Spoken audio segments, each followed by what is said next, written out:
সন্ধ্যা হয়ে আসছে। শহরটা আসলে খুব সুন্দর, চারপাশ ঘেরা বড় বড় পর্বত। তার ঠিক মাঝখানে মিষ্টি একটা শহর। নানান ঝামেলার একবারও বাড়ি থেকে বের হয়নি তোহা।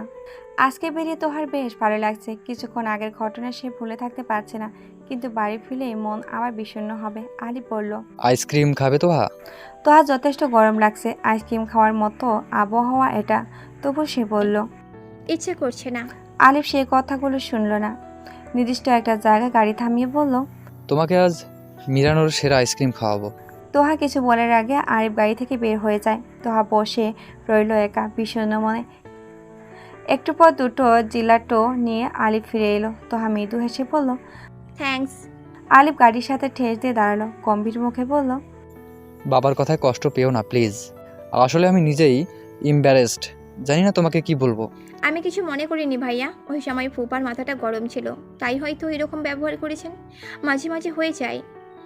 আলিফ মুচকি হাসলো। তোহা এসব বলে নিজেকে সান্ত্বনা দিতে চাইছে নাকি আলিফকে, তা জানে না আলিফ, কিন্তু তোহার দিকে সে মাথা তুলে তাকাতে পারছে না। নিজের কাছে নিজেকে অপরাধী রাখছে। তার জন্যই তো এত সব হচ্ছে আজ। সব কিছুর মূল দোষী সে নিজেই, কিন্তু সেটা না ভেবে সবাই তোহাকে দোষারোপ করছে। অথচ তোহা তো ওই ঘটনার কিছু জানে না। জানলে কি আর এত স্বাভাবিক থাকতো সব কিছু? আলিফ ভাই। তোহার ডাকে ঘর কাটলো আলিফের। আইসক্রিম মুখে নিয়ে জবাব দিল, হুম। তুমি আমাকে কিছু বলতে চেয়েছিলে, কিন্তু কি সত্যি জানার কথা বলছিলে? আমি জানতে চাই। আলিফ কিছুটা হকচকিয়ে গেল। ওই মুহূর্তে তোহাকে থামানোর জন্য আর কোনো বুদ্ধি মাথায় আসছিল না, সেই জন্য এই কথা বলেছে। ব্যাপারটা পাশ কাটতে বলল, হয়তো তেমন সিরিয়াস কিছু না, ভুলে গেছি। মিথ্যা বলছো না তো? মিথ্যা কেন বলবো? তাহলে কেন ফুপা আমার বাবাকে অহংকারী বললেন? তোহার কণ্ঠে স্পষ্ট তেজ, রাগে নাকের গোড়া তিরতির করে কাঁপছে। আলিফ অবাক হয়ে জানতে চাইল, বাবা ছোট মামার সম্পর্কে এই কথা বলেছে? হ্যাঁ বলেছে। এখন আমি জানতে চাই কেন বলেছে। তুমি নিশ্চয়ই এর কারণটা জানো। আলিফ তোহার চোখ থেকে দৃষ্টি ফিরিয়ে নিল, অন্যদিকে চেয়ে কিছুক্ষণ চুপ থেকে মিথ্যা বলল, আমি কিছু জানি না তোহা। অবশ্যই তুমি জানো, প্লিজ আমাকে বলো। আমি কেন জানতে পারবো না? আমার সঙ্গে কেন ফুপা আর ফুপু এমন ব্যবহার করছে সেটা আমার জানা দরকার। আমি বুঝতে চাই সব কিছু। মাও তোমার সাথে খারাপ ব্যবহার করেছে নাকি? তোহা চুপ করলো। গত রাতেই তো জাবিদা তাকে আলাদা থাকার কথা বলেছিল। সে যদি একটা চাকরি পেয়ে যায় তাহলে ওদের বাড়ি থেকে চলে যেতে যাবে। সে যদি একটা চাকরি পায় তাহলে ওদের বাড়ি থেকে চলে যাবে। কিন্তু আলিফ চাকরির কথা শুনে রেগে গিয়েছিল। অথা সে চায় না তোহা এখান থেকে যাক, অথচ সে ছাড়া বাকি সবাই চায় তোহা চলে যাক। কথা ভাবে মুখে না বললেও তার আচরণে বোঝা যায় সে তোহাকে দুই দণ্ড সহ্য করতে পারছে না। তোহা নির্বন্ত কণ্ঠে বলল, ফুপু খারাপ ব্যবহার করেনি, কিন্তু আজ যখন ফুপা আমাকে ধমক দিয়েছিল তখনও তো কিছু বলেননি। মন খারাপ করো না। বাবা রেগে থাকলে মা আসলে কথা বলতে ভয় পায়। তুমি যখন বের হয়ে গেলে তখন মাই আমাকে বলল তোমার পিছু নিতে। তুমি একা একা কোথায় চলে যাও এই নিয়ে মা চিন্তায় অস্থির হয়ে যাচ্ছিল। আলিফ আবারও মিথ্যা বলল। সে নিজে গজরে তোহার পিছনে এসেছে। জাবিদা একবারও কিছু বলেনি। তোহা যন্ত্রণাময় কণ্ঠে জানালো, আমার এখানে থাকা ঠিক হচ্ছে না আলিফ ভাই, আমি দেশে ফিরে যেতে চাই। দেশে ফিরতে চাও মানে? ওখানে আছে কে তোমার? তোহা চিঠিতে ভেসে উঠল।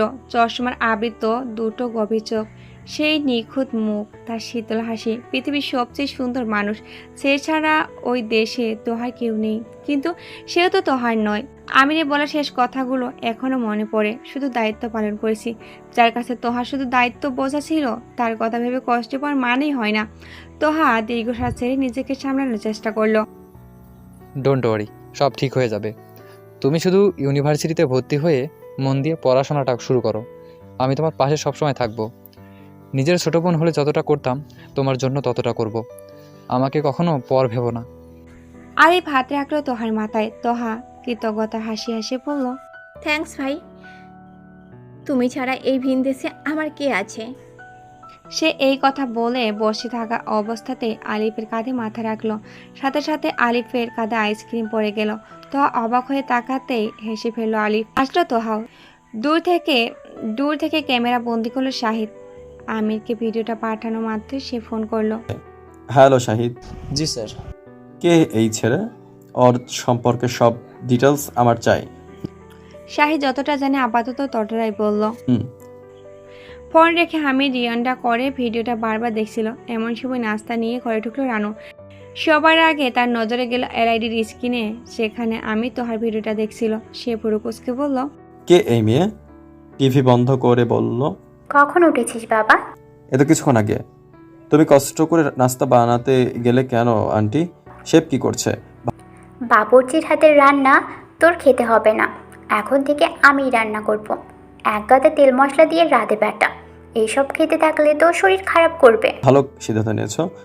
এমনিতে আমি তোমার নাস্তা খুব পছন্দ করি। রানু ভিডিওটার বিষয় ভুলে গেল না। খাবার পরিবেশন করতে করতে বলল, আমি যদি ভুল না হই মেয়েটা তোহা ছিল, তাই না? আমি নিশ্চুপ। রানু আত্মবিশ্বাসপূর্ণ কণ্ঠে বলল, জন্ম না দিলেও তোকে আমি বুঝি। তুই এখানে বসেই তোহার সম্পর্কে সব খোঁজ খবর রাখছিস, কিন্তু কেন এসব করছিস? কি লাভ? আমি কিছু জানি না, আমি কোনো ভুল করছি না। অবশ্যই ভুল করছিস। তোর ওকে ওর মতোই ছেড়ে দেওয়া উচিত। ওর আলাদা ব্যক্তিগত জীবন আছে। তুই যদি এখানে বসে ওর উপর এভাবেই নজরদারি করিস, তাহলে ওকে দূরে পাঠিয়ে লাভ কী হলো? তুই যাতে ওকে ভুলে থাকতে পারিস সেজন্যই তো ওকে বিদেশে পাঠাতে বলেছিলাম, তাই না?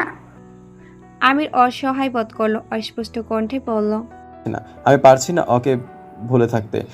তোকে থাকতে হবে। এমনিতেও মেয়েটার অর্ধেক জীবন শেষ হয়ে গেছে। তুই কি চাস ওর পুরো জীবন শেষ হয়ে যাক? এসব কি বলছো আন্টি? আমি চাই ওকে সুখে দেখতে। ওর সব সুখ আমি শুষে নিতে চাই।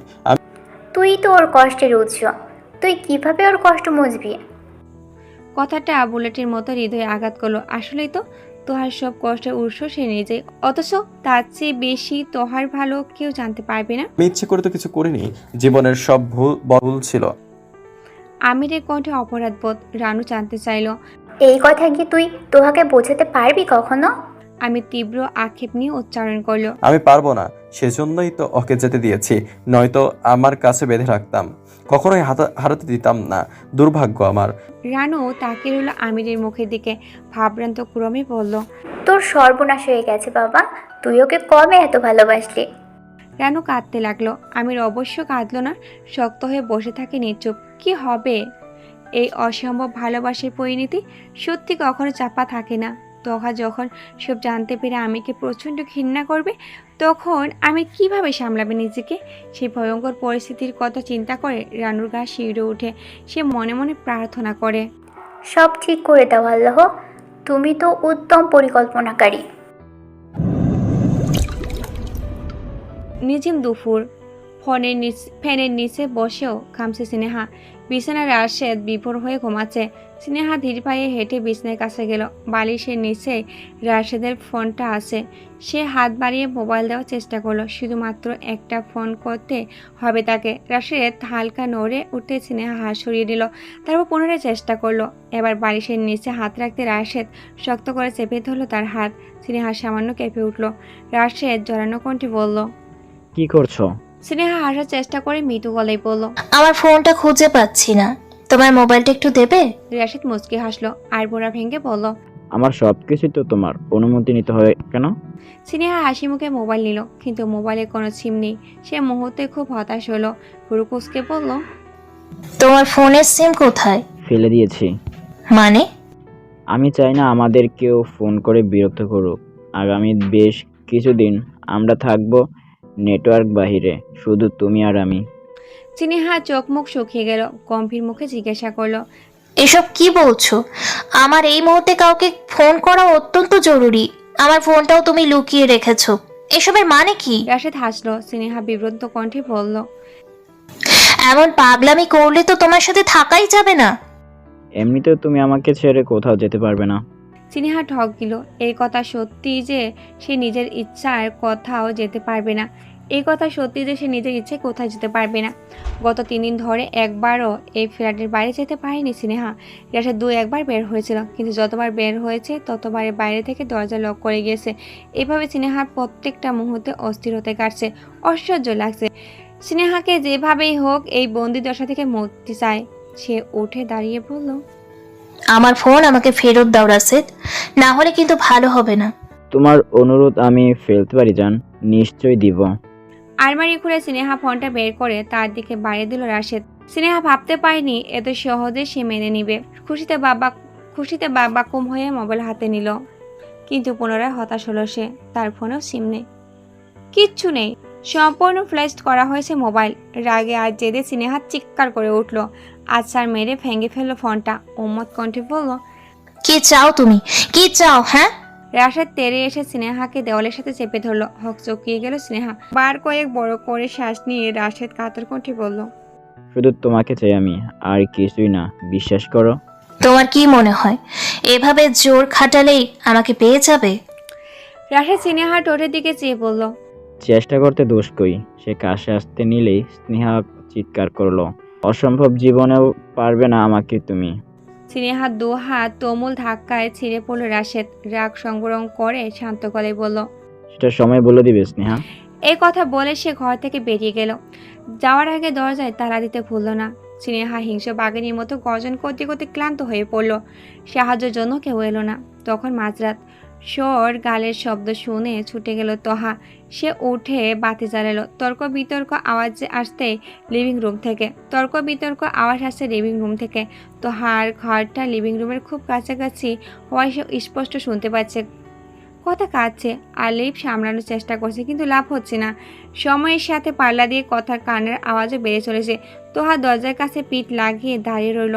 প্রতিদিন এমন অশান্তি তার আর ভালো লাগে না। আজ নতুন করে আবার কি হলো কে জানে। একটু পর তোহা দেখলো কথা এসে খুব জোরে দরজা ধাক্কাচ্ছে।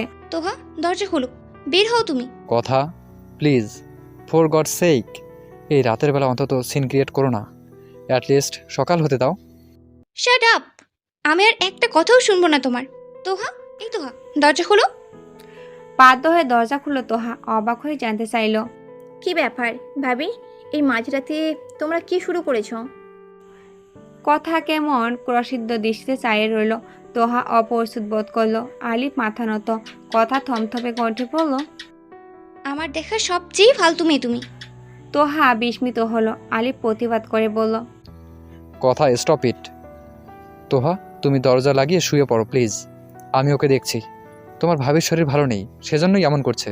কথা আলিফকে ধাক্কা মেরে সরিয়ে বলল, অসম্ভব, কোথাও যাব না আমি। এই মেয়ে, তুমি কি আসলেই কিছু বোঝো না, নাকি নাটক করো? আমি কি করেছি? কেন আমার সাথে এইভাবে কথা বলছো তুমি? কথা তার হাতের কাগজ মনানোর ছবিগুলো ছুঁড়ে মারল তোহার মুখের উপর।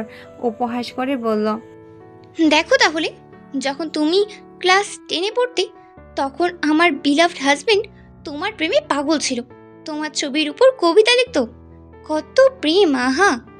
এতই যদি প্রেম ছিল, তাহলে ওকে বিয়ে কেন করলি না তুই? আমার জীবনটা কেন নষ্ট করলি? তোহা স্তম্ভিত।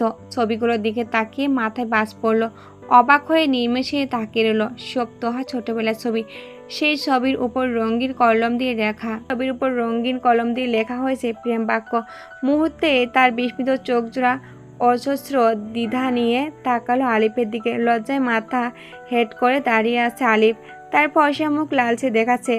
কথা তার মতো চেঁচিয়ে গেল, গালাগালি করলো। তোহা কিছুক্ষণ স্তম্ভের মতো দাঁড়িয়ে থাকলো। তারপর প্রচণ্ড লজ্জায় আর অস্বস্তিতে দ্রুত ঘর থেকে বেরিয়ে এলো। কান্না পাচ্ছে তার। ভেবেছিল এই বাড়িতে অন্তত একটা মানুষ আছে যাকে সে ভরসা করবে। আলিফকে নিজের আপন বড় ভাই ভেবেছিল, মাথার উপরে ছাদ ভেবেছিল। কিন্তু এটা কি হয়ে গেল? এতে জঘন্য পরিস্থিতি কারোর জীবনে না আসুক। তোহা মুখে হাত চেপে কাঁদতে লাগলো। সে আসলেই পড়া কপালি, নাহলে বারবার তার সাথে কেন এমন হবে?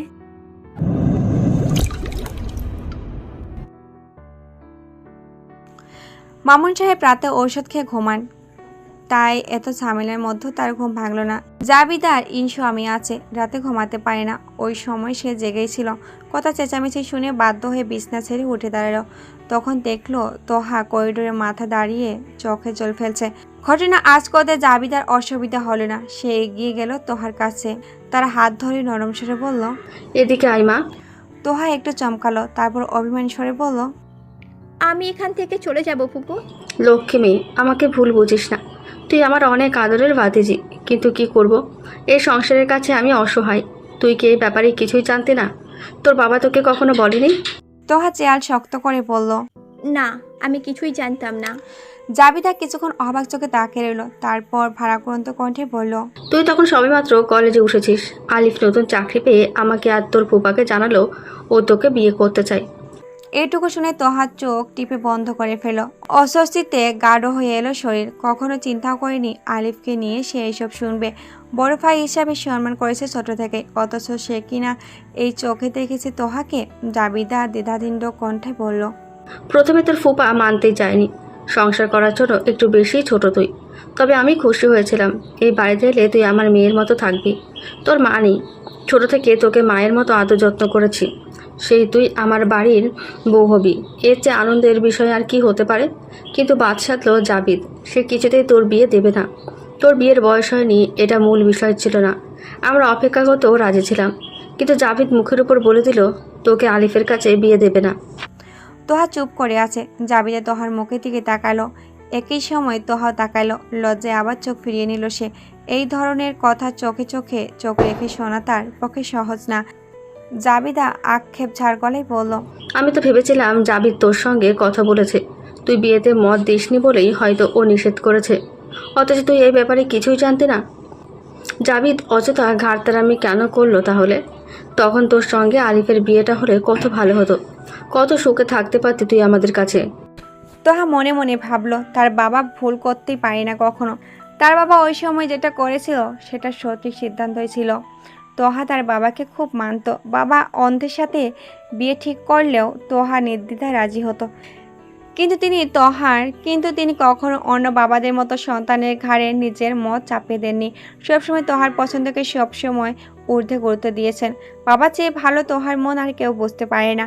তিনি জানতেন আলিফকে তোহা কখনোই ওই নজরে দেখতে পারবে না।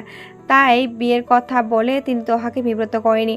এই জন্য বড়লোক বোনের সাথে সম্পর্ক নষ্ট করেছেন, তাও তোহাকে কিছু জানাননি। এইসব জানলে তোহা বাবার মনে রাখতে বিয়েতে রাজি হতো, কিন্তু তার মনটা মরে যেত। তোহা নিজের বাবার ভাগ্য সন্তুষ্ট। তিনি ছাড়া এমন করে সন্তানকে আর কোনো বাবা কি বুঝতে পারেন? কত ভাগ্যবতী ছিল তোহা। তার মাথার উপর বিশাল ছাউনি হয়ে তার বাবা ছিলেন, যিনি সমস্ত দুঃখ কষ্ট থেকে অবিলয় বাঁচিয়ে রাখতেন তোহাকে। কিন্তু এবার কি হবে? এই নিষ্ঠুর পৃথিবীতে বাবাহীন বটগাছটা ছায়া তো তোহা কীভাবে বাঁচবে? তার খুব অসহায় লাগছে, নিজেকে খুব শূন্য মনে হচ্ছে। তখন তোর বাবাকে কত বুঝিয়েছিলাম, তার কিছু হয়ে গেলে তোকে কে দেখবে, কে আছে তোর? সবসময় শুধু একটাই উত্তর দিত, আমার মেয়ের জন্য আমি যথেষ্ট। অথচ এখন কি হলো? সেই আমাদের কাছেই তো আসতে হলো তোকে। আর এমন একটা সময় এলি যে না পাচ্ছি তোকে রাখতে আর না পাচ্ছি দূরে সরাতে। শত হলেও তুই আমার ভাগ্নি। এদিকে আলিফও আমার ছেলে। যখন তোর বাবা বিয়ের জন্য নিষেধ করে দিল, আলিফ কত অসুস্থ হয়ে পড়েছিল জানিস? তোর সঙ্গে দেখা করতে বাংলাদেশ অবধি ছুটে গিয়েছিল। তোর মনে আছে সেই কথা? তোহা মাথা নাড়লো। মনে আছে তার। একদিন বিকেলে কোচিং থেকে এসে দেখলো আলিফ বসে আছে তাদের ড্রয়িং রুমে। বাবা তার সঙ্গে কথা বলছেন গম্ভীর মুখে। তোহা হাসি খুশি গলায় জানতে চাইল, আরে আলিফ ভাই, কেমন আছো? দেশে হঠাৎ কি মনে করে? তোমাকে দেখতে এলাম। তোহা ভেবেছিল মজা, কিন্তু সে কথা সত্যি ছিল। চওড়া সংকোচ মাথা ঝিমঝিম করছে। কিছু সত্যি কখনো জানতে হয় না। এখন থেকে আলিফের সামনে দাঁড়াতেও অস্বস্তি লাগবে। তাদের সুন্দর সম্পর্কটা সমীকরণ হঠাৎ কেমন জটিল হয়ে গেল। কেন এমন হলো? অনেক কষ্টে আলিফকে স্বাভাবিক জীবনে ফিরিয়ে এনেছি। কথার সাথে বিয়েটা পারিবারিকভাবেই হয়েছে। আমি ভাবলাম বিয়ের পর সব ঠিক হয়ে যাবে, হলেও তাই। প্রথম একটা বছর ওরা কত সুন্দরভাবে সংসার করলো। তারপর জাবিদের মৃত্যু সংবাদ আর তোর এখানে আসা সব কিছু এলোমেলো করে দিল। আলিফ আবার কেমন যেন হয়ে গেল। আফসোস করছে নিজের বিয়ে নিয়ে। আর একটু অপেক্ষা করলেই ও তোকে পেয়ে যেত। আলিফ ভাই এখনো সব চিন্তা করে? চিন্তা করে না, তবে আফসোস তো অবশ্যই করে। আর কথাও সব জানে, তাই আমার ভয় হচ্ছে যদি ওদের সম্পর্কটা নষ্ট হয়ে যায়। কথা খুব সেন্সিটিভ মেয়ে, কনভারজেটিভ পরিবার থেকে এসেছে তো, তার উপর সে প্রেগনেন্ট। তুমি ভাবছো আমার জন্য ওদের সংসার ভেঙে যাবে? ঠিক ভেঙে যাবে না, কিন্তু সংসারে তো অশান্তি হচ্ছে। তুই আসার পর থেকে তো দেখছিস। এই জন্য সেদিন আমার বিয়ের কথা বলেছিলে, তাই না? ভেবেছিলাম তোর বিয়ে হয়ে গেলে সব সমস্যার সমাধান হবে, কিন্তু আলিফ তোর বিয়ের কথা শুনে রেগে গেল। অবশ্য ওর রাগে কিছু যায় আসে না, তুই যদি রাজি থাকিস। তোহা তাচ্ছিল্য হাসলো। জাবিদা তোহার কাছে হাত রেখে কমল স্বরে বলল, দেখ মা, ফ্যামিলি সবার দরকার। তুই একা একটা মেয়ে কিভাবে থাকবি? তোরও তো একটা ফ্যামিলি দরকার আছে। বিয়েটা করে দিলে ক্ষতি কি? আমার কাছে খুব ভালো একটা ছেলে আছে, তোর ব্যাপারে সব কিছু জেনে সে বিয়েতে রাজি হয়েছে। তোর ছবি দেখে খুব পছন্দ করেছে। ছেলে এখানকারই নাগরিক, খুব ভালো ফ্যামিলি ব্যাকগ্রাউন্ড। তোহা সব শুনে চোখ বড় করে চেয়ে রইল, অবাক বিস্ময়ে প্রশ্ন করলো, আমার অনুমতি না নিয়েই তুমি আমার ছবি পাঠিয়ে দিলে। তাতে কি হয়েছে? আমি কি তোকে নিয়ে ভাবতে পারি না? এখন তো আমি তোর গার্জিয়ান। বুঝতে পেরেছি, সব সমস্যার মূল সমস্যা আমি। তুমি চিন্তা করো না ফুপু, আমি এখান থেকে তোমাদেরকে আর জ্বালাবো না। কালই বাংলাদেশে ফিরে যাব। রাগ করছিস কেন? আমি কি তোকে ফিরে যাওয়ার কথা বলেছি একবারও? তুমি বলোনি, কিন্তু আমি বুঝি আমাকে যেতেই হবে। এই বাড়ি আমার থাকার জায়গা নয়, আর আমার বিয়ে নিয়েও অযথা তোমার চিন্তা করার প্রয়োজন নেই। তোহা এই কথা বলে আর দাঁড়ালো না, করিডোরের সিঁড়ি ভেঙে ছাদে উঠে এলো। পিছন থেকে জাবিদা কাঠখোট্টে সরে পড়ল, একদম বাপের মতোই জেদি হয়েছিস। আমার কি, পরে নিজেই পস্তাবি। তোহা শুনলো না। বাবার কথা ভীষণ মনে পড়ছে তার। কোথায় তার বাবা? তোহা আকাশের দিকে তাকালো, তাদের উদ্দেশ্য করে বলল, কেন এইভাবে একা ছেড়ে গেলে বাবা? আমাকে সঙ্গে নিয়ে কেন গেলে না? আমি তোমাকে প্রচণ্ড মিস করছি। আমি এই পৃথিবীতে থাকতে চাই না। আমিও চলে যেতে চাই, যেখানে তুমি আছো সেখানে। তোহা কার্নিশে উঠে দাঁড়ালো। অশ্রুপূর্ণ দৃষ্টিতে ভেসে উঠল বাবার মুখ। কোটা আকাশটা যেন কাঁপছে। তোহা তাকে রইল আকাশে, দাঁড়িয়ে রইল কার্শনে। আর একটু এগোলেই যেন পড়ে যাবে। শাহিন দূরবীন দিয়ে এই দৃশ্যটা দেখে সাথে সাথে আমিরকে ফোন করলো। তখন বাংলাদেশ সকাল 11টা বাজে। আমি মিটিংয়ে ব্যস্ত, কিন্তু শাহিদের ফোন দেখে মিটিং ছেড়ে বেরিয়ে এলো। হ্যালো শাহির। স্যার, আমি এইমাত্র কি দেখলাম জানেন? শাহিদের বিচলিত কণ্ঠ শুনে আমির অস্বস্তি বোধ করলো। কি দেখেছো? শাহিদ ঢোক গিলে গলা ভিজিয়ে নিল, কাপা গলায় বলল, দেখলাম ম্যাডাম 2 হাত মেলে ছাদের কর্নিশে দাঁড়িয়ে আছে, মনে হয় সুসাইড করতে চাইছে। আমিরের মাথা ফাঁকা হয়ে গেল। 2 সেকেন্ড চুপ থেকে উত্তেজিত কণ্ঠে বলল, কি বলছো? মানে? আমি কি করব স্যার, বুঝতে পারছি না। বুঝতে পারছো না মানে? তুমি এখনো দাঁড়িয়ে আছো কেন? দ্রুত যাও ওর কাছে। ওকে স্যার, যাচ্ছি। শাহিদ আমিরের লাইনে রেখে গার্ডকে 2টা ঘুষি মেরে বাড়ির ভিতরে ঢুকে পড়ল। চলপ গায়ে হাঁটতে লাগলো ছাদের দিকে। গার্ড বাঁশি বাজালো। পুরো বাড়িতে আলো জ্বলজ্বল করে উঠল। তোহা হইচই শুনে কাশিন থেকে নেমে পড়ল। দ্রুত সিঁড়ি ভেঙে নিচে গিয়ে দেখলো বাবা দাঁড়িয়ে আছে সামনে। অন্ধকার সিঁড়িতে বাবার ছায়া দেখতে পেয়ে তোহা দাঁড়িয়ে পড়ল। অশ্রুসিদ্ধ হলো তার দৃষ্টি। বাবা বারবার বলে ডাকলো কয়েকবার। গায়েবী আওয়াজ শুনতে পেল সে। অতঃপর পা পিছলে পড়ে গেল। শব্দ পেয়ে সহিসহ সবাই ছুটে এলো। ফোনের ওপাশ থেকে তোহার আত্মচিৎকার শুনে আমিরের বুক কেঁপে উঠল। দুনিয়া যেন থমকে গেল। আকাঙ্ক্ষিত আক্রমণ করে গৃহে প্রবেশের অপরাধে শহীদকে পুলিশে দেওয়া হয়। এই পরিবর্তে তোহার আর কোনো খোঁজ পাওয়া সম্ভব না আমিরের পক্ষে। এদিকে সে অস্থিরতাও দমাতে পারে না। তোহা কেন চিৎকার করলো? তার সাথে কি হলো? এইটুকু না জানা পর্যন্ত স্বস্তিতে নিঃশ্বাস নিতে পারবে না আমির। সে মুহূর্তে প্রস্তুতি নিল। সে ফ্ল্যাটে উঠে গেল। প্রায় 8 ঘন্টা সময়ের ব্যবধানে বাংলাদেশ থেকে ইটালি পৌঁছালো। সম্পূর্ণ সময়টা আমির কাটালো একটা ঘরের মধ্যে। তোহাকে নিয়ে দুশ্চিন্তায় তার নার্ভ শিথিল হয়ে আসছিল। এক মুহূর্তের জন্য হৃৎপিণ্ডে অস্বাভাবিক কম্পন থামল না। স্নেহার হাতে প্লেটের কৌটো, এতে বড় বড় অক্ষরে লেখা রিমোট। আপাতত সারা বাড়ি খুঁজে এই জিনিসটাই সংগ্রহ করতে পেরেছে সে। এরশাদ বারান্দায় বসে আছে। স্নেহা চায়ের থেকে রিমোট মিশিয়ে নিল। সব কিছু তার সহ্যের বাইরে চলে যাচ্ছে। আজকে সে এর শেষ দেখতে চায়, হয় এপার না হলে ওই পার। স্নেহা সযত্ন চা তৈরি করে বারান্দায় নিয়ে গেল। রাশেদ বাইরের প্রাকৃতিক দৃশ্য দেখছে আর শীষ বাজাচ্ছে। তার মনে এখন বেজায় সুখ। স্নেহাকে দেখে সে বলল, গুড আফটারনুন সুইটহার্ট। স্নেহা হাসির ভান করলো। তাকে আর বেশিক্ষণ অভিনয় করতে হবে না। রাশেদের ন্যাকামিও আর সহ্য করতে হবে না। এসব ভেবে শান্তি লাগছে। স্নেহা চায়ের কাপ তুলে রাশেদের হাতে দিয়ে বলল, তোমার জন্য বানিয়েছি, দেখো তো চিনি ঠিক হলো কিনা। রাশেদ খেয়াল করলো স্নেহার হাত মৃদু কাঁপছে। সে মুচকি হেসে চায়ের কাপ হাতে নিল। তারপর সেটা দেয়ালের উপর রাখলো। স্নেহা ভুরু কুঁচকে বলল, কি ব্যাপার, খাবে না? খাবো, কিন্তু একটু পর। ঠান্ডা হয়ে যাবে তো। খুব ঠান্ডা, তুমি এদিকে আসো। রাশেদ স্নেহার কাছে এনে জড়িয়ে ধরলো। স্নেহার অসহ্য লাগছে, কিন্তু সে চুপচাপ রইল। আর একটু পরে সব ঝামেলার অবসান হবে। রাশেদ অনুতপ্ত গলায় বলল, আই এম সরি জান, কাল দুপুরে একটু বেশি বাড়াবাড়ি হয়ে গিয়েছিল। আমি তোমার সাথে রুড হতে চাইনি। নিজেকে সামলে স্নেহা নর্ম কণ্ঠে বলল, ভুলটা আমারই ছিল।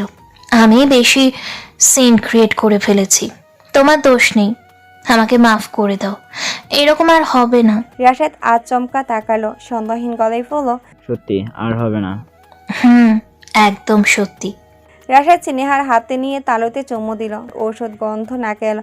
তখন ইঁদুর মারা ঔষধের গন্ধ নাকে লাগলো। স্নেহা নিজের হাতটা ছাড়িয়ে অধৈর্য গলায় বলল, হয়েছে। এবার ছাড়ো, তোমার চা ঠান্ডা হচ্ছে। রাশেদ চায়ের কাপের দিকে তাকালো। আগে তুমি খাও। মানে? স্নেহার মুখ শুকিয়ে গেল। রাশেদ সাবলীল ভঙ্গিতে বলল, আমার জন্য বানানো চা তুমি খেতে পারবে না এমন তো কোনো কথা নেই, তুমি খাওয়ার পর আমি খাবো। এই কথা বলে রাশেদ চায়ের কাপ স্নেহার মুখে সামনে তোলা। স্নেহার বুক ধুকপুক করছে। রাশেদ কি বুঝে ফেললো? স্নেহা চোখ মুখ শক্ত করে বলল, তুমি কি ভেবেছো চায়ে বিষ মিশিয়ে রেখেছি সেই জন্য আমাকে খেতে বলছো? রাশেদ হেসে ফেলল, জিভ কেটে বলল, ছি ছি, আমি এমন কেন ভাববো? তুমি এটাই ভেবেছো, মিথ্যে বলো না। ছি ছি, আমি এমন কেন ভাববো? তাহলে চা খেয়ে প্রমাণ করে দেখাও যে তুমি আমাকে বিশ্বাস করো, আর যদি অবিশ্বাস করো তাহলে ফেলে দাও। আমি তোমাকে বিশ্বাস করি, ভালোবাসি, তাই তো তোমাকে খেতে বলছি। আগে তুমি খাও, তারপর আমি খাবো, এতে কি অসুবিধা? স্নেহা ভাবলো অল্প করে এক চুমুক খেলে কিছু হবে না, পরে না হয় ফেলে দিবে। আর রাশেদের বিশ্বাস অর্জন করা জরুরি, নয়তো এই চা তাকে কিছুতেই খাওয়ানো যাবে না। এইসব ভেবে সে এক কাপ চুমুক দিল, তারপর বলল, খেয়েছি, এবার খুশি? উফ, আরেকটু খাও, অর্ধেকটা তুমি, বাকি অর্ধেক আমি। এবার স্নেহা চোখ মুখ রক্তশূন্য হয়ে গেল। কোনো মতে বলল, আমি এত মিষ্টি চা খেতে পারি না। প্লিজ খাও, একদিন মিষ্টি খেলে কিছু হয় না, অন্তত আমার জন্য। স্নেহার মুখে এক প্রকার জোর করে চা ঢুকিয়ে দিল রাশেদ। স্নেহা খুটখুট করে কেসে উঠল, খ্যাক করে চা ফেলে দিল। ভয়ে চোখ মুখ রক্তবরণ হয়ে এলো। রাশেদ এই অবস্থা দেখে হেসে উঠল উচ্চস্বরে। স্নেহা অসহায় দেশিতে চেয়ে আছে। সে ব্যর্থ হয়ে আবারও এই হার, এই অপমান আর মানতে পারছে না। রাগে চায়ের কাপ আচার মেরে ফেলে দিল। রাশেদ হাসতে হাসতে বলল, আমি এখনো বিশ্বাস করি চায়ে বিষ ছিল না, তুমি আমাকে মারতে পারবে না। রাশেদের চোখ টলমল করছে। স্নেহা ক্রোধে পাগল হয়ে মনে মনে আওড়ালো, I hate you Rashed, I hate you more than my death. সেই থেকে পরে মাথায় আঘাত পেয়েছে তোহা। তেমন গুরুতর কিছু হয়নি, কিন্তু জাবিদা খুব কান্নাকাটি করলো। শেষ রাতে সে তোহার সঙ্গে ঘুমাতে এলো। নিজের কটু বাক্যর জন্য তোহার কাছে ক্ষমা চাইলো। আলিফ কথার সঙ্গে কথা বলা বন্ধ করে দিয়েছে। সকালে যখন কথা তার জন্য নাস্তা নিয়ে এলো, তখন আলিফ গম্ভীর মুখে জানালো, আমার মনে হয় এভাবে চলবে না, কথা আমাদের স্পেস দরকার। মানে কি বলতে চাও? কথা অবাক হয়ে তাকিয়ে রইল। আলিফ অন্তত সহজ ভঙ্গিতে বলল, আমি ডিভোর্স চাই। কথার মাথা ঘুরে উঠল। দাঁড়িয়ে থাকার শক্তি ক্ষয়ে গেছে। পায়ের নিচে মাটি যেন সরে গেছে। নিজের কানকে বিশ্বাস হলো না। সে ঠিক শুনছে? এতক্ষণ চুপ হয়ে থাকার পর কথা প্রশ্ন করল থমথমে কণ্ঠে, হঠাৎ এমন সিদ্ধান্ত নেওয়ার কারণ জানতে পারি? কারণ তুমি জানো, খুব ভালো করেই জানো। মানছি আমার ভুল হয়েছে, সেজন্য আমি তোহার কাছে ক্ষমাও চাইবো। আলিফ দীর্ঘশ্বাস ছাড়ল একটা। উঠে দাঁড়াতে দাঁড়াতে বলল, অ্যাজ ইউর উইশ। তবে আমি আমার সিদ্ধান্ত জানিয়ে দিয়েছি। আমার পক্ষে এই টক্সিক রিলেশন আর কন্টিনিউ করা সম্ভব না। আমি তোমাকে অসংখ্যবার বারণ করেছি যে এই ব্যাপার নিয়ে বাড়াবাড়ি করো না, কিন্তু তুমি শোনোনি আমার কথা। Now I am sorry. আলিফ ঘর থেকে বের হয়ে যাওয়া মাত্রই ঝরঝর করে কেঁদে ফেলল কথা। সে বুঝতে পারছে তার বড় ভুল হয়েছে। তোহাকে দোষারোপ করা উচিত হয়নি। সব দোষ তার স্বামীর, তার নিজের ভাগ্যর। এখানে তোহার কোনো দোষ নেই। সে তো অসহায়। সকালে তোহার ঘরে ঢুকে তার কাছে বিনোদিতভাবে ক্ষমা চাইতে হবে। আই এম সরি তোহা, রাতে রাগের মাথায় অনেক কিছু বলে ফেলেছি, আমাকে তুমি ক্ষমা করে দাও। খুব খারাপ আমি। তোহা শুয়েছিল, মাথায় ব্যান্ডেজে দুর্বল কণ্ঠে বলল, বাদ দাও ভাবি, আমি সব ভুলে গেছি। তোহা চোখের জল মুছতে লাগলো। তোহা তাকে কাঁদতে দেখে সামান্য অবাক হয়ে বলল, কাঁদছো কেন? বললাম তো আমি কিছু মনে করিনি, সত্যি বলছি। তোমার ভাই বলছে আমাকে ডিভোর্স দেবে। তোমার সামনে নাকি আমি ওর মাথা হেড করে দিয়েছি, ওর মান সম্মানের পরোয়া করিনি, এই জন্য ও আর আমার সঙ্গে থাকতে চায় না। তোহা উঠে বসতে নিয়ে দেখলো তার মাথা ঘুরে আসছে, আবার শুয়ে পড়লো। কথা এসে তাকে ধরলো। তোহা ভরু কুচকে বলল, কি বলছো এসব? ঠিকই বলছি, একটা সম্পর্ক ভাঙা কি এতই সহজ তোহা? মাঝি, আমি রাতে একটু বেশি বাড়াবাড়ি করেছি, সেই জন্য ও আমার সাথে এত বড় অন্যায় করবে? আমি যে প্রেগনেন্ট এই কথা এখনো ওকে বলিনি, সারপ্রাইজ দিব ভেবেছিলাম। মা জানেন শুধু। তাহলে বলে দাও, আমার বিশ্বাস ভাইয়া এই কথা জানলে আর ডিভোর্স দিতে চাইবে না। তুমি তাহলে ওকে চেনো না, ও যেটা বলে সেটাই করে। এখন বাচ্চার কথা জানলেও হয়তো আমাকে অ্যাবর্শন করতে নিয়ে যাবে। ছি ছি, এরকম কিছু হবে না। এরকমই হবে। তুমি ওকে চেনো না, কিন্তু আমার মনে হয় তুমি বুঝিয়ে বললে ও বুঝবে, ও তোমার কথা শুনবে। তোহা হাসলো। কথা তাহলে এর জন্য তার কাছে এসেছে? ক্ষমা চাওয়ার তো একটা বাহানা মাত্র। সে আসলে অনুতপ্ত নয়, বাধ্য। তোহা মন মরা গলায় উচ্চারণ করলো। তোমাদের পার্সোনাল ব্যাপারে আমার কথা বলা ঠিক হবে না। আমি তো বাইরের মানুষ, আজ আছি কাল নেই। এভাবে বলো না তোহা, বললাম তো সরি, খুব খুব সরি। আমি তুমি বাইরের মানুষ না, তুমি এই বাড়ির মেয়ে। বরং আমি স্বার্থপরের মতো করেছি, আমাকে ক্ষমা করে দাও। কথা তোহার হাত দুটি টেনে ধরে রাখলো। তোহা বাধ্য হয়ে বলল, ঠিক আছে, আমি ভাইয়ার সাথে কথা বলবো, কিন্তু সে আমার কথা শুনবে কি না তা আমি বলতে পারছি না। আরেকটা অনুরোধ, তোমার ভাইয়া যাতে না বোঝে যে আমি তোমার সাথে এসব শেয়ার করেছি। বুঝবে না। তোহা কাউকে বলেনি। সে সিঁড়ি থেকে পড়ে যাওয়ার আগে সে তার বাবাকে দেখেছিল, কিন্তু বিষয়টা তাকে একদম শান্তি দিচ্ছে না। একা ঘরে থাকলেও কেমন ভয় ভয় লাগছে। তার মনে হয় সে খুব শীঘ্রই মারা যাবে। নাহলে বারবার বাবাকে সে কেন দেখছে? সত্যি কি বাবা তাকে নিয়ে যেতে চাইছিল? তোহা ঘর থেকে বের হতেই কথা দেখলো আলিফ দাঁড়িয়ে আছে। সে মাথা নিচু করে বলল, আমি তোহার কাছে ক্ষমা চেয়েছি। আলিফ অন্যদিকে চেয়ে বলল, গুড। ও তোমার সাথে একটু কথা বলতে চায়। আমার সাথে? আলিফ অনেক অপ্রস্তুত হলো। এত কিছু করে সে তোহার স্বামী কিভাবে দাঁড়াবে? ব্যাপারটা সহজ না। কথা বলল, ও জানতে চাইছিল অ্যাক্সিডেন্টের পর ওর সাথে দেখা করতে গেলে না কেন তুমি? আলিফ অবিশ্বাস্য গলায় প্রশ্ন করলো। সত্যি এটা বলেছে ও? হুম, তোমার জন্য অপেক্ষা করছে। আলিফ প্রথমে ভাবলো যাবে না, কিন্তু পর মুহূর্তে সে গেল। এভাবে লোককে বাঁচিয়ে থাকা কোনো সমাধান নয়। আজ না হোক কাল তোহার মুখোমুখি হতেই হবে। আলিফকে দরজা ঠেলে ভিতরে ঢুকতে দেখে তোহা উঠে বসলো। বিন্দু মাত্র বিব্রত হলো না, হাসি মুখে বলল, আলিফ ভাই এসো। কেমন আছো তোহা? ভালো আছে। গত রাতে ফুপু আমার সাথেই ছিল, আমার কোনো অসুবিধা হতে দেয়নি। মা তোমাকে নিয়ে খুব টেনশন ছিল, তোমাকে খুব স্নেহ করে। জানি। তারপর আর কেউ কিছু বলার মতো খুঁজে পেল না। আলিফ বুঝতে পারছে না তার কি গত রাতের কথা ব্যবহারের জন্য ক্ষমা চাওয়া উচিত, কিন্তু পুনরায় ওই প্রসঙ্গ তুলতে ইচ্ছা করছে না। তোহা একটু ভেবে বলল, আলিফ ভাই, হুম। সব কিছু ঠিক হয়ে গেছে। আমার জন্য তোমাদের মধ্যে কোনো ঝামেলা হলে আমার সেটা মোটেও ভালো লাগবে না। ফুপুও তোমাদের সংসার নিয়ে অনেক দুশ্চিন্তায় আছে।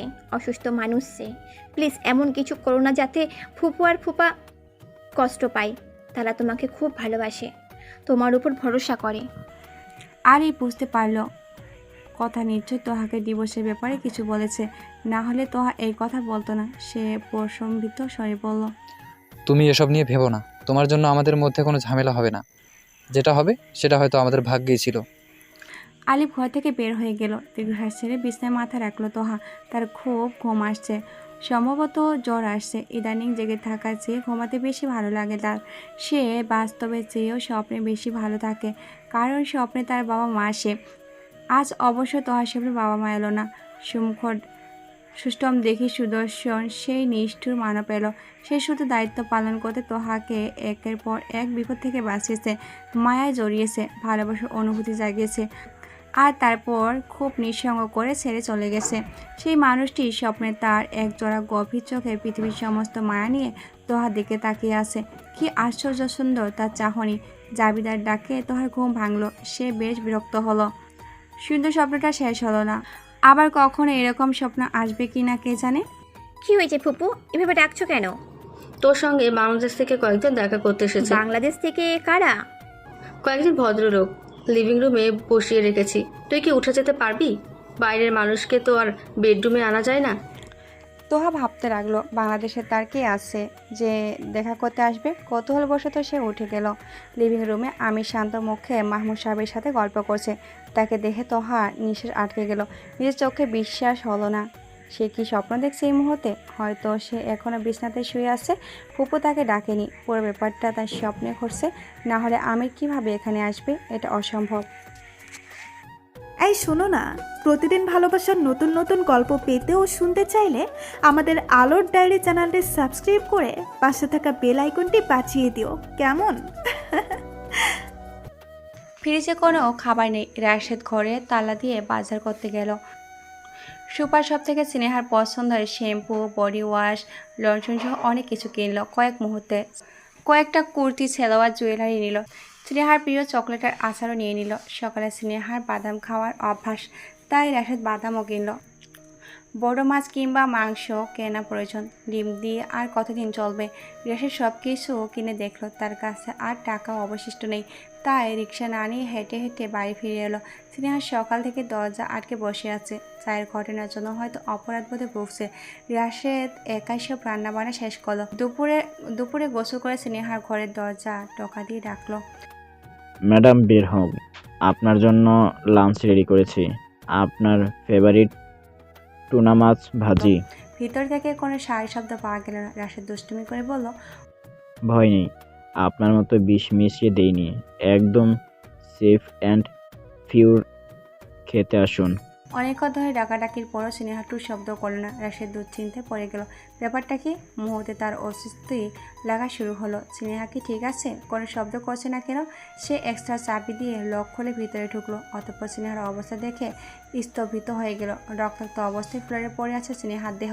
একটা সাদা কাগজ তার হাতের মুঠোয় পাওয়া গেল। রক্তাক্ত সে লেখা, তোমার সাথে থাকার চেয়ে মৃত্যু শ্রেয়। রাশেদ তাড়াহুড়ো করে স্নেহাকে পাজা করে তুলল। তার মাথা কাজ করছে না। অ্যাম্বুলেন্স ডাকতে হবে, কিন্তু সে একা কীভাবে এত কিছু করবে? স্নেহাকে কীভাবে বাঁচাবে? পর মুহূর্তে রাশেদের মনে পড়ে সামান্য হাত পা কাটলে কারো মৃত্যু হয় না। আর স্নেহা আত্মহত্যা করার মেয়েও নয়। সে যা করেছে পুরোটাই রাশেদকে আতঙ্কে ফেলার জন্য। কিন্তু সে এখন অচেতন। এই অবস্থায় হাসপাতালে না নিলে যদি কোনো ক্ষতি হয়। তাছাড়া কতগুলো রক্ত বের হয়েছে। রাশেদ রিস্ক নিতে চায় না। সে স্নেহাকে অসম্ভব ভালোবাসে।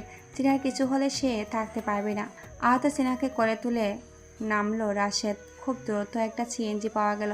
রাশেদ হাসপাতালে পৌঁছানোর পর স্নেহা এমার্জেন্সি নেওয়া হলো। এমার্জেন্সি রক্ত লাগবে। দ্রুত রক্তের ব্যবস্থা করতে গিয়ে রাশেদ অনেক সোজাসুজি করতে হলো। নার্স একটা প্রেসক্রিপশন ধরিয়ে দিল। অ্যান্টিবায়োটিক আনতে বলল। রাশেদের হাতে টাকা নেই, অথচ ওষুধ কিনতে বেশ কিছু টাকার প্রয়োজন। সে একটা ইলেকট্রিক্স দোকানে গিয়ে তার হাতে ঘড়িটা বিক্রি করে দিল। ইলেকট্রনিকের দোকানে গিয়ে তার হাতের ঘড়িটা বিক্রি করে দিল। বিকাল হয়ে গেছে। রাশেদ ওষুধ কিনে ফিরে আসার পর জানতে পারলো স্নেহার জ্ঞান ফিরেছে। খবরটা শুনে সে আলহামদুলিল্লাহ বলে খুশি হলো। তখনই নার্স অন্তত মেজাজ খারাপের সাথে জানালো, সম্ভবত আপনার স্ত্রীর মাথায় সমস্যা আছে। মানে? উনি জ্ঞান ফেরার সাথে সাথেই পালিয়েছে। কোথায় পালিয়েছে? আপনারা পালাতে দিলেন কিভাবে? এখানে আমাদের দোষ নেই। উনি আমাদের সাথে একরকম ধস্তাধস্তি করে হাতে কামড় দিয়ে পালিয়ে গেছে। এতবার বললাম আপনার হাজব্যান্ড আসা পর্যন্ত অপেক্ষা করুন, কিন্তু শুনলই না। আমার কথা বিশ্বাস না হলে অন্য স্টাফদের জিজ্ঞেস করুন। যান। তাই বলে আপনারা ওকে ছেড়ে দেবেন? আর একটু অপেক্ষা করতেন। আপনি এত দেরি করেছেন কেন? ওনাকে আটকাতে গেলে অন্য পেশেন্টদের ক্ষতি হতো। হসপিটাল লন্ডভন্ড করে ফেলেছিল একদম। এমন বেয়াদব পেশেন্ট আমি আমার লাইফে কখনো দেখিনি। হতাশ হয়ে ওয়েটিং রুমে চেয়ারে বসে পড়ল। বড্ড ক্লান্ত লাগছে তার। জোরে জোরে কয়েকবার নিঃশ্বাস নিল সে। স্নেহাকে কোথায় খুঁজে পাবে এখন? কেমন আছো মায়া? তোহা শীতলতা অনুভব করলো। কয়েকদিন পর মায়ের ডাকটা শুনছে। বাবার পরে তাকে মায়া বলে ডাকার অধিকার আমি ছাড়া আর কাউকে দেয়নি সে। আলতো হেসে উত্তর দিল, ভালো আছি। আপনি কেমন আছেন? ভালো। তাকালো তোহার কপালে সাদা ব্যান্ডেজের দিকে। কি হয়েছে মাথায়? তেমন কিছু না, ছোট্ট একটা অ্যাক্সিডেন্ট। আমির দৃষ্টি তীক্ষ্ণ হলো। মিথ্যা বলছে তোহা। গতকাল সে সুসাইড করতে গিয়েছিল, তারপরে ঘটেছে এই ঘটনা। তাহলে সেটা স্বীকার করছে না কেন? আমি সিরিয়াস হয়ে জানতে চাইলো, এখানে থাকতে কি তোমার কোনো অসুবিধা হচ্ছে? এটা আপনি কেন জানতে চাইছেন? আমাকে সত্যিটা বলো। তোমার মুখ দেখে মনে হচ্ছে তুমি ভালো নেই। তোহা হাসার চেষ্টা করলো। ধারালো কণ্ঠে বলল, এত চিন্তা কেন করছেন আমাকে নিয়ে? আপনার দায়িত্ব ছিল আমাকে ইটালি পৌঁছে দেওয়া, আপনি সেটা পালন করেছেন। আপনার কাজ শেষ। এখন আমি ভালো আছি কি নেই সেটা জেনে কি করবেন? বাবা কি আপনাকে আমার ভালো মন্দ দেখার দায়িত্বটাও দিয়ে গেছেন? আমি এর গম্ভীর মুখে তাকিয়ে আছে। তোহা ঠাট্টা স্বরে বলল, যদি আমি বলি আমি ভালো নেই, তাহলে আপনি কি করবেন? আমার ভালো থাকার ব্যবস্থা করবেন? কিভাবে করবেন? বডিগার্ড নিয়োগ দেবেন? আমির ভারী গলায় উচ্চারণ করলো। আমি কি করব সেটা বিষয় না, তুমি আমাকে সত্যি কথা বলো। তোহা হেসে ফেললো, যেন খুব মজার কথা শুনেছে সে। তার হাসি দেখে সামান্য বিব্রত বোধ করলো আমির। ইতস্থিত কণ্ঠে বলল, আমি তোমাকে এখানে রাখবো না। তোহা অবাক হয়ে তাকালো, প্রশ্ন করলো, আপনি আমাকে এখানে না রাখার কে? আপনি আমার গার্ডিয়ান নাকি? আফসান আমিরের পিছনে দাঁড়িয়ে আছে। সে সব কথা শুনছে। তার মুখ ক্রমশ মলিন হয়ে যাচ্ছে। আমিরের ফোন বাজলো আবারও। সে বিরক্ত হয়ে ফোনটা কেটে দিল। অনেকক্ষণ ধরে রাশেদ কল করছে। তোহা এই পর্যায়ে বলল, ফোনটা ধরুন, কোনো জরুরি কলও হতে পারে। আমি দীর্ঘশ্বাস ছেড়ে চেয়ার থেকে উঠলো। অনেকটা দূরে গিয়ে ফোন রিসিভ করলো। রাশেদ এতবার যেহেতু ফোন দিচ্ছে অবশ্যই জরুরি কিছু হবে। তোহা উঠে যেতে নিলে আফসান তাকে থামিয়ে বলল, ম্যাডাম, দয়া করে স্যারের সাথে এভাবে কথা বলবেন না। কিভাবে কথা বলেছি? আপনাদের স্যারের সাথে কথা বলতে হলে কি কুর্নিশ করতে হবে? চোখে চোখ রাখা যাবে না, হাসা যাবে না, কোনটা বলুন তো? আমার কথাই ভুল হয়েছে? আপনি মনে হয় স্যারের ওপর কোনো কারণে রেগে আছেন ম্যাডাম। একদমই না। আপনার স্যারের উপর রাগ করব আমি? সেই সাহস কি আমার আছে? স্যার শুধু আপনার জন্য পুরো 1 মাসের প্ল্যান এলোমেলো করে বাংলাদেশ থেকে ইটালি ছুটে এসেছেন। কত কেয়ার করে আপনার, অথচ আপনি এইসব কি বলছেন? এই কথা শুনে তোহার পিলে চমকে উঠল। সে ট্যাসকে খাওয়ার দৃষ্টিতে তাকিয়ে রইল। রাশেদ কান্নাকাটি করছে। সে যে কারণে তার কথা পরিষ্কার বোঝা যাচ্ছে না। আমি বিরক্ত হয়ে বলল, মেয়েদের মতো কাঁদবে না রাশেদ। কি হয়েছে স্পষ্ট করে বলো। স্নেহা পালিয়েছে মানে কি? হসপিটাল থেকে পালিয়ে গেছে স্যার। আমি বুঝতে পারছি না ওকে কোথায় খুঁজবো। যেখানে যেখানে সে যেতে পারে সব জায়গায় খোঁজ নিয়েছি, কিন্তু কোথাও পাচ্ছি না। আমি এখন আপনার কাছে আসছি স্যার। আমার কাছে এসে লাভ নেই, আমি দেশের বাইরে আছি। কি বলবেন স্যার তাহলে এবার? আচ্ছা, আমি 10 মিনিট পর ফোন করছি। স্নেহা কোথায় আর যাবে আমি ভেবে তোমাকে জানাচ্ছি। প্লিজ স্যার, কিছু একটা করুন। আমির ফোন রেখে দুশ্চিন্তায় পড়ে গেল। স্নেহা কোথায় পালাতে পারে? পিছন থেকে শব্দ এলো। আমি ঘুরে দেখলো তোহা চোখ টিপে হাসছে। একটি মিষ্টি গন্ধে চারিপাশে ভরে উঠল। সব কিছু কেমন প্রাবন্ত লাগছে হঠাৎ করে। বহুদিন পর মরুভূমিতে বৃষ্টি নামলো মনে হয়। ঠিক তেমনই নিজের অনুভূতি ধামাচাপা দিয়ে আমির পুরো কুচকে প্রশ্ন করলো, হাসছো কেন? হাসছি আপনার অবস্থা দেখে। আমার অবস্থা মানে? নিজের দিকে তাকালো আমির। তোহা কৌতূহল প্রশ্ন করলো, একটা প্রশ্ন করব? কি? এখানে কেন এসেছেন? আমির এই প্রশ্নে চমকালো। মানে হঠাৎ কি প্রয়োজন ইটালি আসলেন সেটা জানতে চাইছি। আমার এখানে একটা জরুরি কাজ ছিল। কি সেই জরুরি কাজ? একটা মিটিং। নিরানতে আমার একটা ক্লায়েন্ট আছে, বিকেলে আমরা তার বাসায় উঠব। ভাবলাম তুমিও এই শহরে আছো, তাই একবার দেখা করে যাই। আমার মনেও ছিল না তোমার কথা, আফসান মনে করে দিয়েছে। তোহার এমন সাজানো গোছানো মিথ্যা শুনে অভিভূত হয়ে পড়ল। আমার কথা আপনার মনেই ছিল না? আফসানকেও দেখা গেল আমিরের সাথে তাল মিলিয়ে মাথা নাড়তে। কি পাল্টিবাস! তোহার চোখ কোটি করে আফসানের দিকে তাকালো। আমিরের এই মাত্র মনে পড়লো স্নেহা তার গ্রামের বাড়ি যেতে পারে। সেখানে একটা সিক্রেট ফার্ম হাউস আছে তার। সেই কথা রাশেদও জানে না। ব্যাপারটা মাথায় আসতে আমি রাশেদকে ফোন করার জন্য করিডোরের দিকে চলে গেল। তোহা এই সুযোগে চাওড়া হলো আফসানের উপর। কি ব্যাপার আফসান ভাইয়া, আপনি মিথ্যা বললেন কেন? উনি নাকি আমার জন্য এখানে এসেছেন? সত্যি বলছি ম্যাডাম, স্যার আপনার জন্যই এসেছে। এখানে স্যারের কোনো মিটিং বা ক্যালেন্ট নেই, আই সুয়ার। আমাকে খুশি করছেন না তো? তাহলে উনি বিকালে ক্লায়েন্টের বাড়িতে উঠবেন এটা কেন বললেন? স্যার হয়তো হোটেলে উঠতে চেয়েছেন, সেজন্যই বলেছেন। কিন্তু উনি মিথ্যা কেন বলছে? ওনার এটা স্বীকার করতে প্রবলেম কি যে আমার জন্য এখানে এসেছেন? এটা কি সরাসরি বলা যায় ম্যাডাম? স্যারকে তো আপনি চেনেন। তোহা লজ্জা পেল, এবার হালকা বিব্রত হয়ে বলল, ও আচ্ছা, যাই হোক, আপনার স্যারের মুখ থেকে সত্যি কথা বের করতে হবে, নয়তো আমার শান্তি হবে না। কিভাবে? স্যার মরে গেলেও স্বীকার করবে না। অবশ্যই স্বীকার করবে। হঠাৎ স্মরণে আসায় তোহা জিজ্ঞাসা করলো, আচ্ছা, উনি এখানে আসার সময় স্নেহা কিছু বলেনি, বাধা দেয়নি? সে তো জানে আমিও এই দেশে আছি। স্নেহা ম্যাডাম কোথা থেকে আসবেন? উনি তো এখন নিজের সংসার নিয়ে ব্যস্ত। ওনার তো বিয়ে হয়ে গেছে। আফসান এই কথা বলে 32 বাটি দাঁত বের করে হাসলো, যেন অনেক বড় সুসংবাদ জানাচ্ছে। এদিকে তহা কিছু বুঝতে পারল না, চমকপ্রাপ্ত গলে শুধালো। বিয়ে হয়েছে মানে? স্নেহার বিয়ে? আফসান সব ঘটনা তোহাকে বিস্তারিত জানালো। সব শুনে তোহা কেমন প্রতিক্রিয়া দেখাবে তা ভুলে গেল। তার হৃদয়ে অনাবিল আনন্দের ঢেউ আসে পড়ল। দয়াময় তার প্রার্থনা কবুল করেছেন। এখন থেকে আমিরকে জ্বালাতন করার জন্য স্নেহা নামক বিভীষিকা আর থাকবে না। এর থেকে ভালো ব্যাপার আর কি হতে পারে? তোহা হাত তালি মেরে বলল, স্নেহার সাথে সত্যি রাশেদ সাহেবের বিয়ে হয়ে গেল? এই বছরের সেরা সুসংবাদটা এইটা। সাধ্য থাকলে আমি এক্ষুনি আপনাকে 1 লাখ টাকা বকশিশ দিতাম।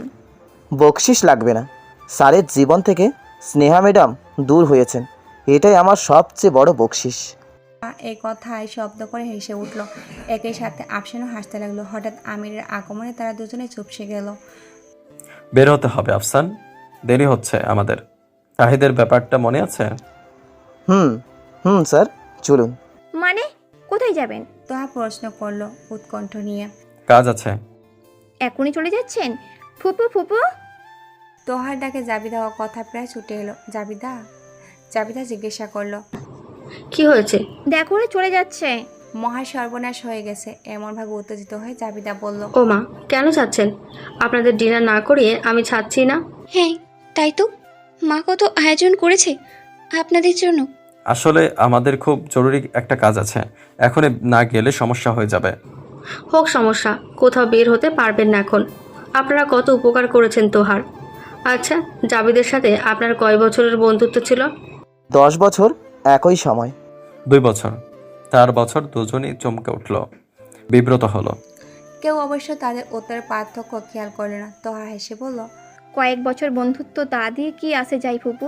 আসল কথা হচ্ছে বাবা ওনাকে অনেক ভরসা করতো। ঠিক বললাম না আমির সাহেব? আমি ছোট্ট করে উত্তর দিল। হুম। জাবিদা দীর্ঘশ্বাস ছেড়ে খুব আনমনা হয়ে বলল, আমার ভাই সহজে কাউকে বিশ্বাস করতো না। তোহা ছিল তার কলিজার টুকরো।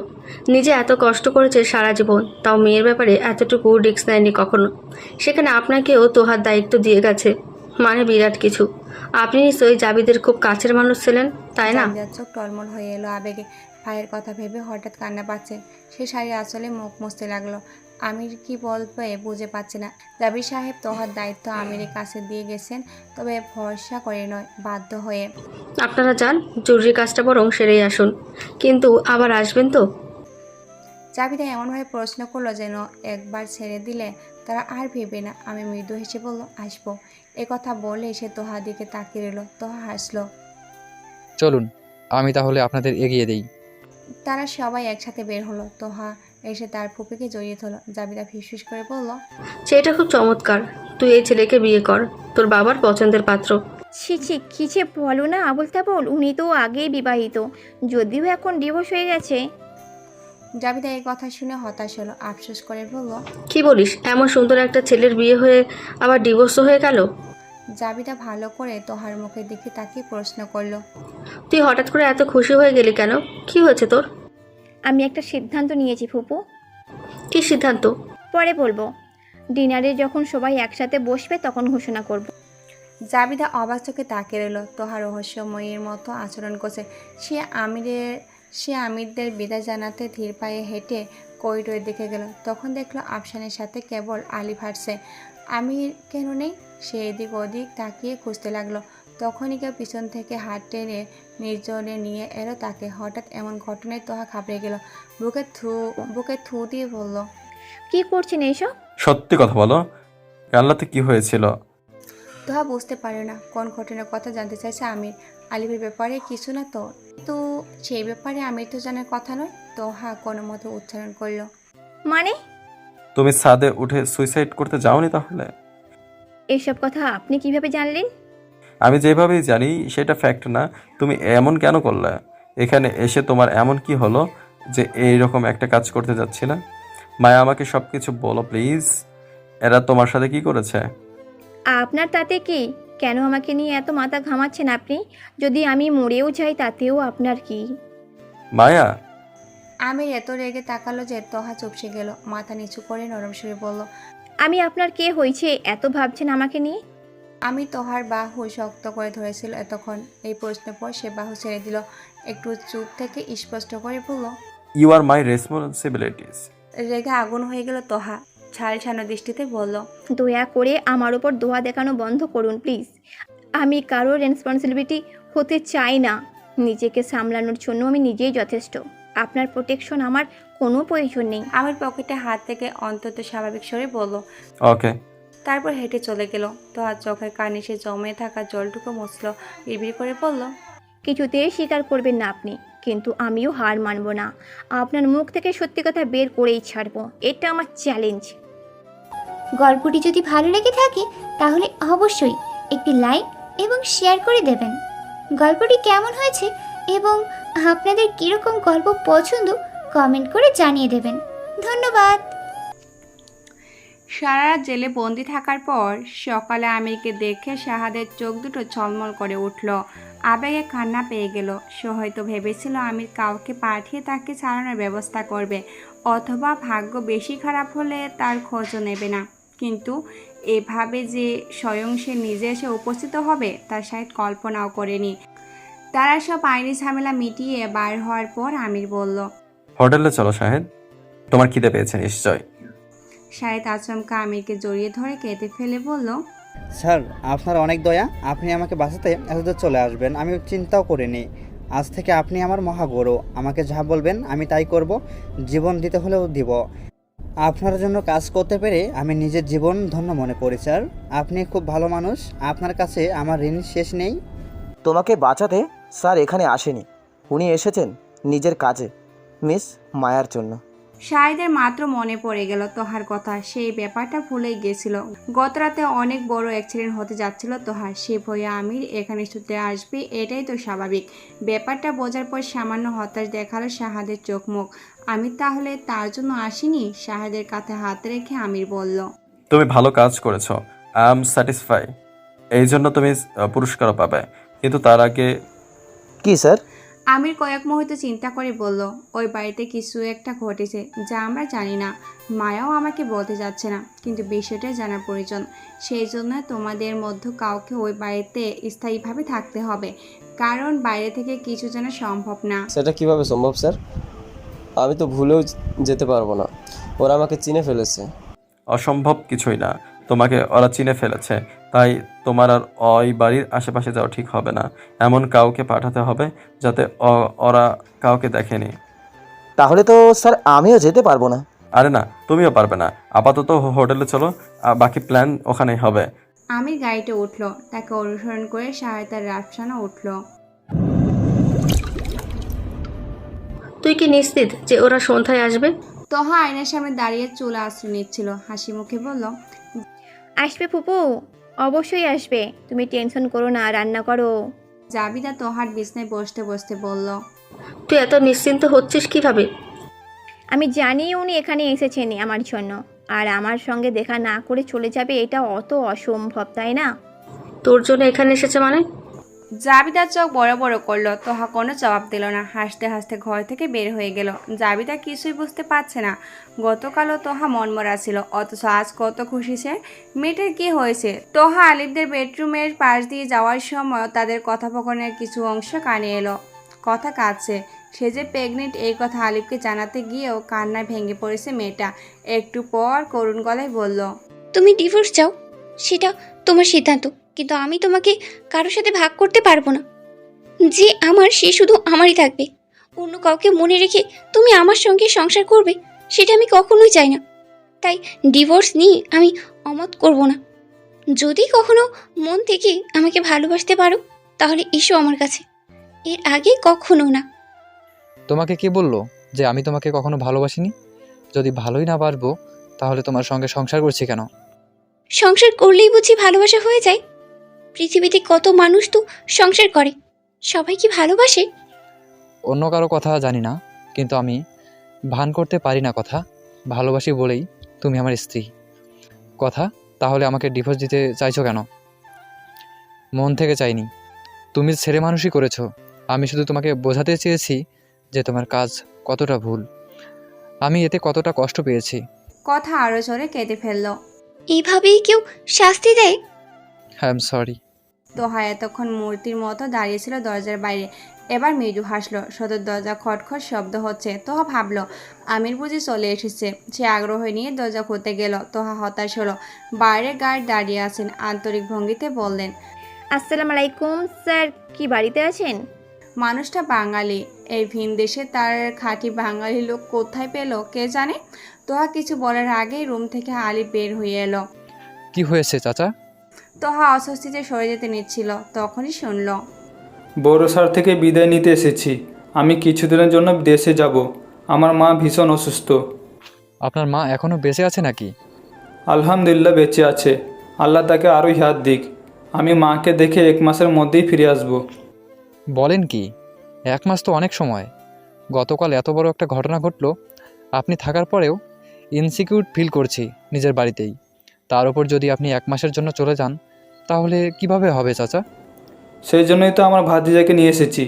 ও এখানে আমার অনুপস্থিতিতে থাকবে, সব কিছু সামলাবে। ও থাকতে আপনাদের চিন্তার কিছু নেই। আলিফ সন্দিহান দৃষ্টিতে পরখ করলো ছেলেটাকে। হাসি খুশি সরল মুখ, রুষ্টপুষ্ট দেহ, কেমন শক্ত সামর্থ্য যুবক দারোয়ানের কাজ করবে কেন? অদ্ভুত ব্যাপার তো। আলিফের সন্দেহ হলেও এই মুহূর্তে উপায় নেই বলে সে রাজি হলো। এই দেশে দারোয়ান খুঁজে পাওয়া সহজ নয়। আলিফ জিজ্ঞাসা করলো, নাম কি তোমার? ছেলেটি বলার আগেই দারোয়ান বলল, ওর নাম আজাদ, খুবই ভালো ছেলে। ড্রাইভিংও জানে, ইংলিশও জানে, দুই একটা ফ্রেঞ্চ ভাষাও বলতে পারে। আপনাদের কোনো অসুবিধাই হতে দিবে না। নিরাপত্তা গ্যারেন্টি আমি দিয়ে যাচ্ছি। ও শুধু গার্ড না, এখন থেকে আপনাদের সবার বডিগার্ড। আচ্ছা ঠিক আছে, তুমি স্যালারি কত নিবে? আজাদ অন্তত বিনিয়োগের সাথে বলল, চাচাকে যত দিতেন আমাকেও ততই দিবে।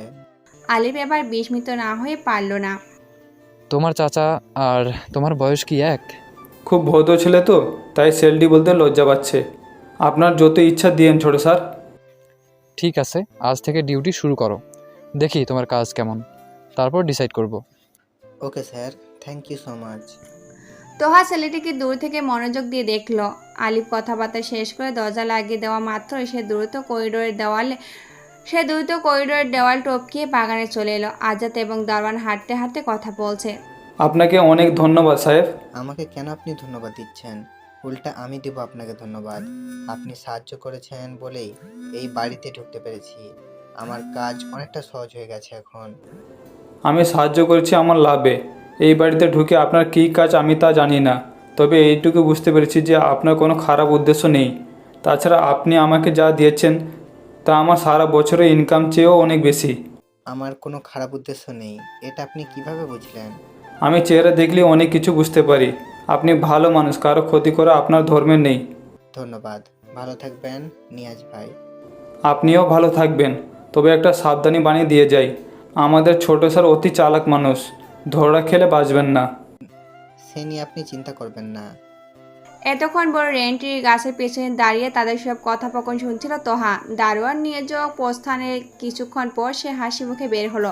তাকে হঠাৎ দেখে সামান্য চমকে উঠল আজাদ। আন্তরিক হেসে বলল, ম্যাডাম আপনি এখানে? তোহা কোমরে হাত গুজে কর্কশ করে বলল, আমাকে কি আপনি চেনেন? আজাদ সামান্য ভড়কে গেল। সে এখানে আসার আগে আমিরের ফোনে তোহার ছবি দেখছিল, তখন এতটা অবাক লাগেনি, কিন্তু বাস্তবে দেখে যে সত্যি অবাক হলো। মেয়েটা নিখুঁতি সুন্দর, এত পবিত্র আর মায়াবী মুখ কারো হতে পারে? তোহাকে না দেখলে ব্যাপারটা বিশ্বাসযোগ্য হতো না। আজাদ ঢোক গিলে বলল, আমি এই বাড়িতে নতুন এসেছি, আপনাকে কিভাবে চিনব? তবে এখন থেকে চিনে রাখলাম। আপনি বুঝলেন কিভাবে যে আমি এই বাড়ির সদস্য? হতে পারে বেড়াতে এসেছি, একটু পরেই চলে যাব। কি হতে পারে না? জি পারে। তাহলে আপনি এই কথা কেন বললেন যে এখন থেকে আমাকে চিনে রাখবেন? আজাদ বিন্দুমাত্র বিচলিত না হওয়ার চেষ্টা করে বলল, মানে যদি আপনি এই বাড়ির কেউ হয়ে থাকেন তাহলে তো আপনাকে চিনে রাখতে হতো, সেই প্রেক্ষিতে আমি কথাটা বলেছি। তোহা হাত ভাঁজ করলো। খুব সূক্ষ্ম দৃষ্টিতে আজাদকে পর্যবেক্ষণ করতে করতে বলল, আপনাকে দেখে কিন্তু আমার মিথ্যুক মনে হচ্ছে। আজাদের মুখ ফ্যাকাশে হয়ে উঠল মুহূর্তে। খুব ভয় পেয়ে গেল সে। প্রথম দিনে কি তাহলে ধরা খাবে? আমি ছাড় জানলে খুব রাগ করবেন। তোহা হাসতে লাগলো হঠাৎ। তার হাসির শব্দ আজাদের ঘাম ছুটিয়ে দিল একদম। যখন আমি আপনার সামনে এলাম তখন আপনি চমকে উঠেছিলেন। ওই অবস্থায় আপনার জিজ্ঞেস করা উচিত ছিল আমি কে। সেটা না করে আপনি বললেন ম্যাডাম আপনি এখানে। এর অর্থ আপনি আগে থেকেই জানেন যে এই বাড়িতে আমি আছি, তাই ব্যাপারটা আপনার কাছে স্বাভাবিক। সরি, কি ঠিক বললাম তো? আজাদ কোনো কথা বলতে পারল না। সম্ভবত গলা শুকিয়ে শক্ত হয়ে গেছে তার, মুখ দিয়ে শব্দ বের করা যাচ্ছে না। তোহা আবারও হেসে বলে উঠল, কেউ মিথ্যা বললে আমি সাথে সাথে সেটা বুঝে ফেলি, তাই মিথ্যা বলার চেষ্টা করে লাভ নেই। আপনি যে আমাকে এখানে পাহারা দেওয়ার জন্য এসেছেন সেটা আমি জানি, আর আপনাকে কে পাঠিয়েছে মানে আপনার বসকে সেটাও আন্দাজ করতে পারছি। আজাদ অসহায় দৃষ্টিতে তাকিয়ে রইল। কি মুশকিল, এমন রফা দফা অবস্থা হবে জানলে সে ভুলেও এই দায়িত্ব কাঁধে নিত না। মেয়েটা দেখতে কি মিষ্টি, অথচ ভেতরে ভেতরে কত সে না। এই মেয়ের বুদ্ধির কাছে আইন কাস্টরাও হার মানতে বাধ্য। এবার শুনুন আমার কথা, যদি আমি বাড়ির সবাইকে ডেকে এনে সত্যিটা বলি তাহলে কিন্তু আপনি ফাঁসবেন। আশা করি আপনি নিজেও সেটা চান না। তাহলে চলুন আমরা একটা ডিল করি। আমিও কিছু বুঝিনি আর আপনিও কিছু জানেন না, আমরা দুজনকে না চেনার ভান করেই থাকবো। আপনার বস মানে মিস্টার আমিরকেও কিন্তু সেটা বলতে পারবেন না। আপনি শুধু আমার হয়ে কাজ করবেন, আমি যখন যেটা বলবো সেটাই করবেন। এইভাবে আমরা দুজনেরই সুরক্ষিত থাকবো। বলুন রাজি? আজাদ কিছু না বুঝে মাথা নাড়ল। তোহা বলল, দ্যাটস গুড, আপনার বুদ্ধি আছে। এবার দ্রুত একটা কাজ করুন, আপনার স্যারকে ফোন করে বলুন তিনি যেন এই মুহূর্তে আমাদের বাড়িতেই চলে আসেন। আমি ছাদে যাচ্ছি লাফ দিতে। সে যদি দেরি করে তাহলে কিন্তু আমাকে কেউ বাঁচাতে পারবে না। আজাদ আতঙ্কিত গলায় প্রশ্ন করল, ম্যাডাম এসব কি বলছেন? মিথ্যা বলছি, তবে আপনি এই মুহূর্তে ফোন না করলে মিথ্যাটাই সত্যি হয়ে যাবে। আজাদ অস্থির হয়ে আমিরকে ফোন করল। স্যার আমি আজাদ বলছি। হ্যাঁ আজাদ বলো, মিশন কমপ্লিট? কমপ্লিট স্যার, কিন্তু একটা প্রবলেম হয়ে গেছে। ফোনে এত কিছু বোঝানো সম্ভব না। আপনি দ্রুত এই বাড়িতে আসুন। মায়া ম্যাডাম আবারও ছাদে যাচ্ছেন সুসাইড করতে। আপনি দেরি করলে যে কোনো কিছু হয়ে যেতে পারে। ওয়ার্ক হোল্ড অন, আমি 5 মিনিটসের মধ্যে আসছি।